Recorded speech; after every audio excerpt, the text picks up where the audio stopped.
Tugeze ku ssuula ya 20 egamba nti ebibala by'omukago akutwala ekiro.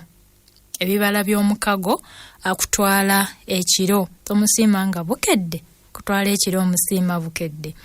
Oba wayiseewo ennaku 2 zokka nga tumaze okutta omukago, Mirembe n'ambuulira ekyama ekyamala entuuyo mu mubiri. Yasooka kunsaba musonyiwe olw'obutambuulirirawo kyama kino nti yali tayinza kumbikkulira bya lulyo lwe nga tanninaako luwenda, ate ng'okumbuulira ekyama kino yali ateekwa buteekwa okulusiinyaako. Awo teyalwa n'atuuka ku ngeri gye yagendamu mu kisaakaate. Bwe yali akyali muto, nnyina n'afa, ate nga wayise ebiro bitono ne kitaawe n'agoberera, n'aleka ng'alamidde Pyati Sololo okuba omukuza we, kubanga Pyati ne kitaawe baali banywanyi ba Mukago. N'ayongera okumbuulira nga kitaawe bwe yamulekera obutitimbe bw'ebintu ebyakwasibwa omwami Pyati Sololo oyo omukuza we, nti kubanga kitaawe yatya okubikwasa ab'enganda ze, baganda be, ng'alowooza nti bagenda kubyekomya bamudoobye ennaku oluvanyuma. Nti nno ebintu ebyo kitaawe yabifunanga omugabo gwe ogw'omunyago lwe baatabaala. Bwe yakwasibwa ebintu bye ne yeeyongera nnyo obugagga n'amaanyi, nti nga leero buli kyayagala akyetuusaako, nti era abaddu bangi n'abazaana abaali aba kitaawe mu kisaakaate kya Pyati bakyalimu. Wano we yatuukira ku kigambo ekyankunkumula ng'ayogeza eddoboozi erijjudde okutya n'ennaku n'aŋŋamba nti omwami ayagala nfumbirwe omu ku batabani be. Nali njasamya mbeeko kyenjogera nansirisa nti ogira nno ogumiikiriza maleyo byenkoboolera. N'ayogera nti ye anjagaliza mutabani we adda ku muggulanda gwe mba nfumbirwa, kubanga amanyi nti bwe nfumbirwa oyo kiba kisalidde mu ntamu, nti ebintu ebyo byonna nga bya kufunda ku ye, naye bwe nfumbirwa omulala olwo nga batema kubyawuzaamu okutuwaako ekitundu n'oyo gwe mba nfumbiddwa. Naye mutabani we omuggulanda Kimajo Kagulu Kankwale anneesibyeko nga yagalayo abantwala. Ye omwami amanyi nga siyinza kumwagala, ate era naye amuyita mulalu, mpozi lwa butamwagala nnyo, kubanga mu ddalu ndaba nga bombi n'omwami waabo bakaliira ku njala. Naye anti omuganzi kyokka tayagala kunyiiza Kagulu Kankwale, kyava ayagala ekigambo eky'okumugaana kive mu nze. Olumu awo yampita nampikiriza era nannweneka obugambo bungi obwalaga nti ayagala omulenzi oyo mwesammuleko yalyoka afune ebbanga okunfumbiza oli gw'ayagala. Eddako era yambuuza obanga situuse okufumbirwa era mubuulire n'omusajja gwenjagala obanga simulina yandabira owuwe. Nze ne mutegeeza nga we sinnatuuka kufumbirwa ate atya okunkaka olw'empaka.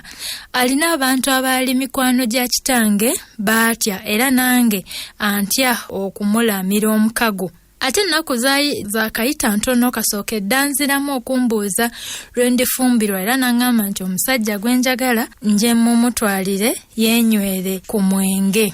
Bwe namuddamu nti simulina, n'aŋŋamba nti mwana wange, omutwe guno ogulabye, envi bwe zitandise okutobeka, manyi nno bingi by'otonsuubira kumanya, anti eriiso ly'omukulu era bukadde magezi.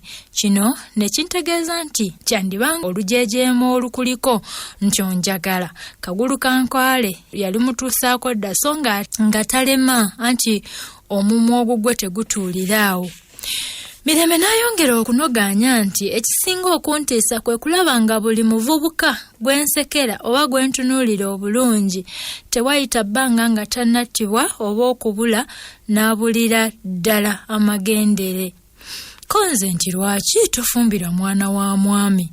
Ko Mirembe, mu mazima simwagala, naye nga bwe saagala kumazaawo baana b'abakazi ndirwaddaaki n'empalirizibwa okumufumbirwa. Konze nti yaba atya?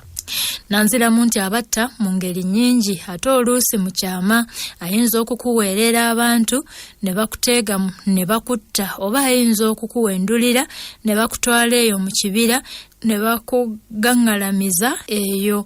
Emitego egyo gyonna bwe gikulemwa alinayo gumu ogw'enkomerero nantavuunukwa mulamu. Nantunuulira nga yeekabyemu nantegeeza nti omwami bw'alaba baayagala okutta nga baweze ng'ate bamulemye okukwasa mu ngeri endala yonna, olwo nga saawa omuzannyo gw'amafumu ng'agenda agulirira agasajja gannakinku mu kulwanyisa amafumu gabamuttire.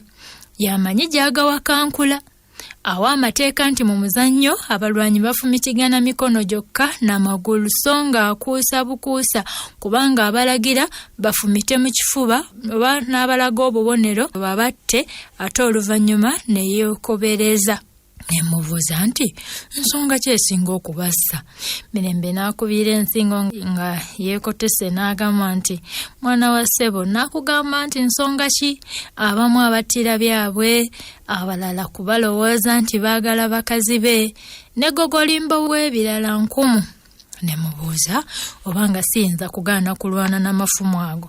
Yannyanukula kimu nga ntunuulidde nti oyogera otyo kubanga munnange gwe tomanyi pyati, tasala amagezi gonna okukuteekamu olw'empaka, ye waakiri teyeesonsa ku b'omu maka n'abazisa omusango era obeeremu.